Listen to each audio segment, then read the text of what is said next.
Hello, record nerds of the internet. It has been a year since I made this Is Vinyl Me Please Dying video. And as of today, February 1st, 2025, VMP as we know it is dead. And oddly, no one in the vinyl community is even talking about it. So we're going to talk about it.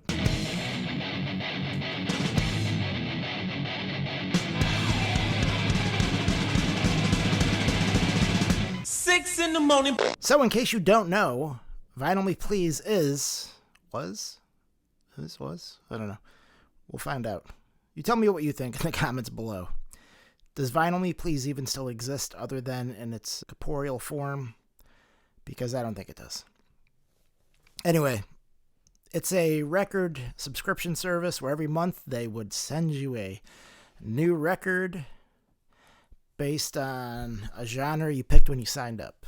That's what it was. It was sort of like Columbia House for people with more money. So when you signed up, you would choose what they would call a track, which was like the genre or overarching umbrella of what you would get in that subscription. There were tracks for hip-hop, country, rock, something they called essentials, which is like more of your like pop, and like sometimes it would be like weird stuff. Like sometimes there would be like R&B, sometimes there would be hip-hop, sometimes there would be rock. But that was all kind of under essentials. And then you'd had classics where you would have like some jazz stuff or some old blues stuff or whatever. And there was even like a Dolly Parton track for a while. I don't know how that really sustained itself. I don't know how many Dolly Parton records there are. Was there enough to create a track? I don't know. How much did they pay for that? I don't know. Probably a lot. So you would get exclusive records that had, like good to great mastering and production. You'd have premium covers. You'd usually get some bonus stuff, which is usually kind of dumb. And you were paying about $45 a record, depending on which membership you had. You could have like a 1-month membership where you're paying the most, or you had a year membership and you'd be paying less. And I had joined a couple of times for 3 months at a time, and then once for a year when they were doing a subscribe for a year, get 8 free records, which seemed like a good deal. I still think it was a good deal. It was pretty fun finding out what record you would receive every month. It was kind of like a mystery box, sort of, because they would tell you 3 months ahead of time. So you would know for like the next 3 months it's going to be this, this, and this. And then 3 months later, they would say the next 3 months is going to be this, this, and this. And if you didn't like the record that you were getting, you could either swap to a different track. So you're like, oh, I don't like the hip-hop track. I'm going to switch to the rock track because they're putting out, a replacements record, which is what they did once. Or if you were on the country track and you're like, oh, I love that ODB record, I'm going to grab that. You could have done that. Or you could like swap for something that was in their back catalog. Or you could swap for credit, which a lot of people would do because a lot of people were members for years and years and years, so they had already picked up everything they needed. And so if there was a month or 2 or 3 where there was nothing good, they would just swap it for credit. This is very boring to look at, I realize, and I apologize. We're going to get to a place where maybe things are a little bit less boring, but it'll still probably be boring. There were a lot of things. There were a lot of things I complained about Vinyl Me Please over the years, but by and large, I was happy with the service. What prompted this video here was I had noticed, like, hey, they're doing this subscribe and get 8 free records, and this is supposed to be a quote-unquote premium record service, so that doesn't seem premium. Like marketing 101, if you have a premium product, you don't want to devalue your premium product by doing that. And then they further devalued it by doing like 40% off sales like all the time. And so that seemed like a bad idea. And then one time, I think is what prompted that video. I haven't watched it since I made it. Maybe it has nothing to do with this. They did this insane sale where it was basically stuff was 70% off. And so you could have gotten like a bunch of records. Like I think it was like maybe 20 different records for $8. And these were records that if you were a subscriber and you would have picked that up for $45, you probably would have been big mad. But like that was the biggest red flag where you're basically giving stuff away for very little money. And I'm not going to completely rehash that. Go watch that video. Go watch this video. Look, there's like cool animation on it that I did. took me minutes to do that. Minutes, people. Spent a lot of time making these videos. And then I did another video. Where is it? Is it here? There. This one here. When I did this video, this original one a year ago, people were mad. Like, they were really mad. People on the Vinyl Me Please Facebook community were mad at me. Someone posted it there, and everyone's like, this guy's an idiot. This guy's an asshole. And, I was a member, so I'm like, no, this guy's great. LOL. And then once this happened, where the whole shit show of the pressing plant came out, finally people were like, maybe that guy was right. And then, so they did a bunch of other horrible stuff since the pressing plant fiasco. They decided to discontinue the service outside of the U.S. They announced they were going to start selling records to record stores, which is weird. Like, you're a membership service. Why are you selling to record stores? They announced that they were going to get rid of the rock and the country tracks. And all of that for the low price of an increase of $100 for a yearly subscription. So that sent people over the edge. And people in the vinyl community on YouTube were complaining about that. And then things got worse like 2 weeks ago, but no one's talking about it. Vinyl Me Please sent out an email announcing basically Vinyl Me Please 2.0. And so if you want to see what that looks like, it's wild. So this is the changes starting today. Yeah, I will read some of the finer points here. Some of this is ridiculous. Like, why is VMP making this change? It's just complete cope. We spent 2024 listening to feedback from our members and letting our data challenge our assumptions. In this process, a key theme emerged. The one-size-fits-all model of the current ROTM, that's the record of the month, experience no longer serves you, our members, in the ways it used to. So for the last few months, we've been building something better. Now, I challenge anyone and their assumptions to tell me how what they've, quote-unquote, been building is better. They're not even building anything. They're just tearing down the existing structure and selling the parts to you for $100 more a year, which is super bizarre. Like, what are you doing? And that's all a lie, right? Like, everyone who, like, no one was unhappy with the record of the month experience, other than we wanted better records of the month, perhaps. But that's about it. Like, you're not going to make everyone happy anyway. So let's get down to the nitty gritty. We're going out tonight. Because this is where shit gets real. So basically, they're changing the record of the month experience, and this is how things will work going forward. There will no longer be records of the month. So, like, that's the whole point of your business, is you have records of the month that you send people. Now, hold on to your hats. Instead, those who hold a traditional membership with the VMP will receive a carefully curated selection from their inventory. What does that mean? Who the hell knows? That could be like one of the records that they tried to sell for $8 like a couple of months ago that they couldn't sell. You're going to get that. You're paying $50-something to get that. Insane. They're still going to be releasing, theoretically, record of the month quality records, which includes remastering and OB strips. And they will be released in their store. So now they have, if you go to their webpage, and what's interesting, if you go here, it's a different spin on their new membership experience. But if you go here, you can see like what's coming up. Well, this is all actually old stuff. Let's go to shop. So, yay. Do you want to buy any of this?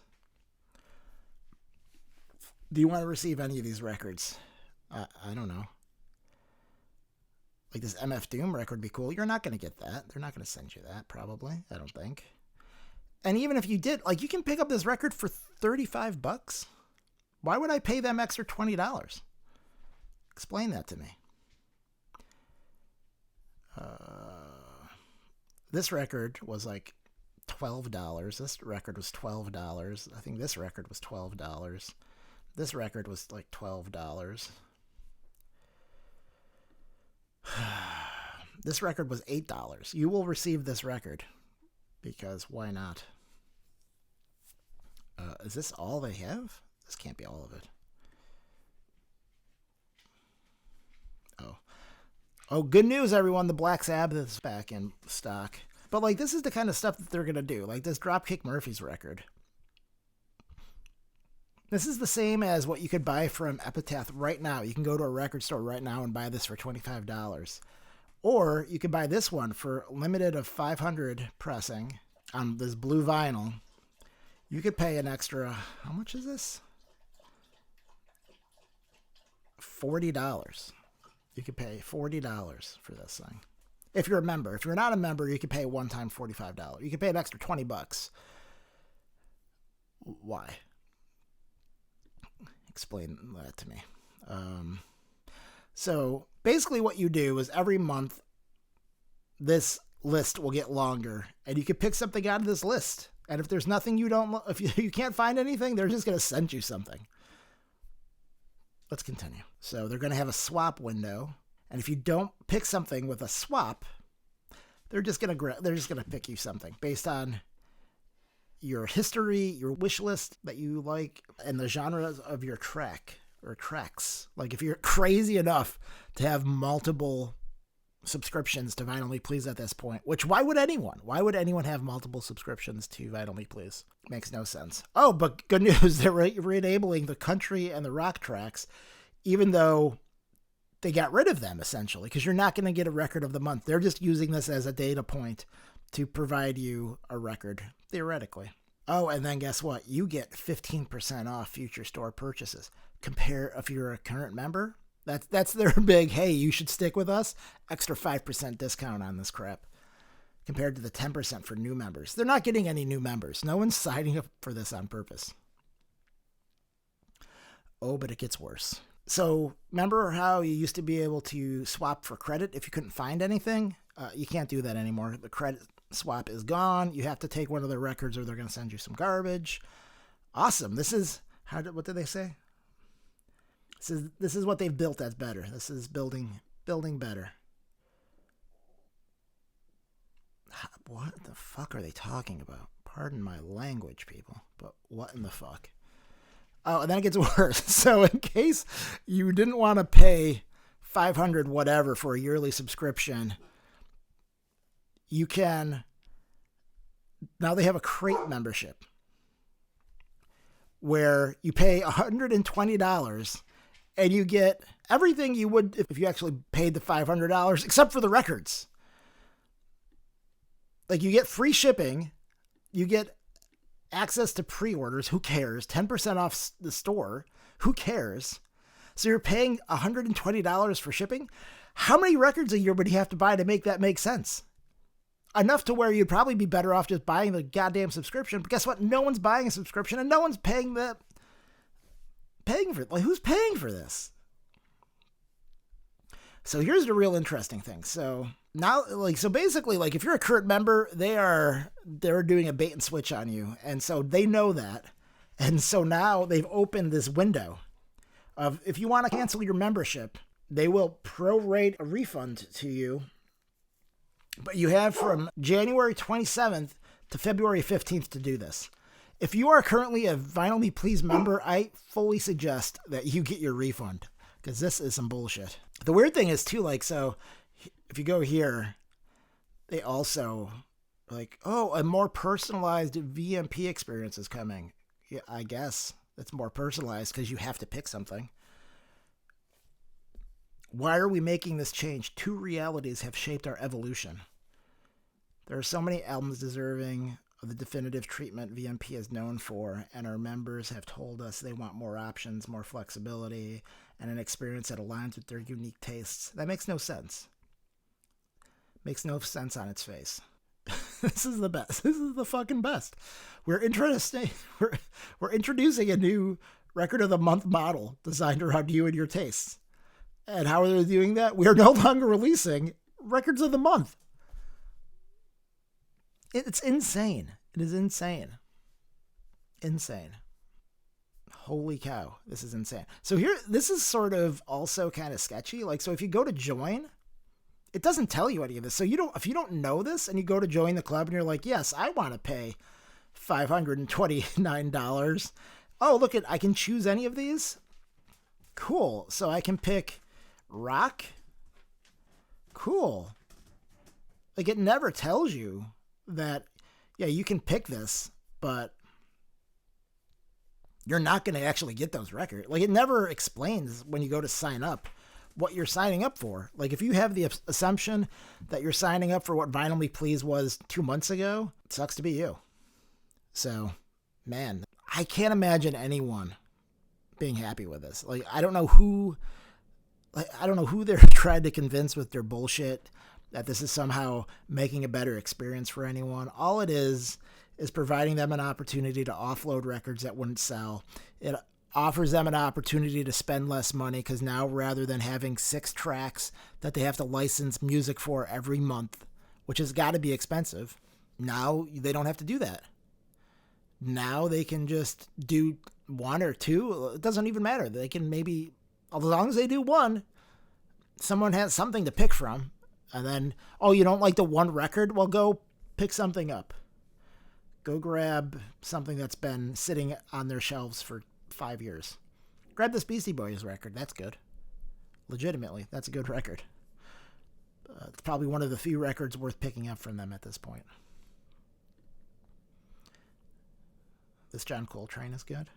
That's worth picking up. This Ornette Coleman, there's a better Rhino version out there. It's not mono, but it sounds better than this one. This sounds good. But, like, all of this stuff has been, like, discounted crazy. I don't know. So, let's see. To summarize, Records of the Month no longer exists. You no longer get a new exclusive premium record every month. They're going to send you whatever they want based on what they think you might like. Based on some criteria, who knows. And if you don't like that, you have no ability to get credits, so you can maybe find something better down the road. Hey, they brought back the rock and country tracks, but it doesn't matter because the Records of the Month no longer exist. It is merely a data point to decide what dead stock they're going to send you, so that's awesome. Thank you, Vinyl Me Please. And if you just want to give Vinyl Me Please money for no reason, you can join the Crate membership where you give them $120 for all the benefits of the record club without the actual records. That is what Vinyl Me Please is as of today. So if there are any people who are still simping for this company, please, please, dear God, let's have a conversation down below because I'd love to hear it. Because at this point, basically, Vinyl Me Please, for all intents and purposes, is dead. It sucks. I thought they were a really cool, interesting sort of business, and I look forward to their going out of business sale because there'll probably be some good deals. That's about it. Have a good day. This is fine. I'm okay with the events that are unfolding currently.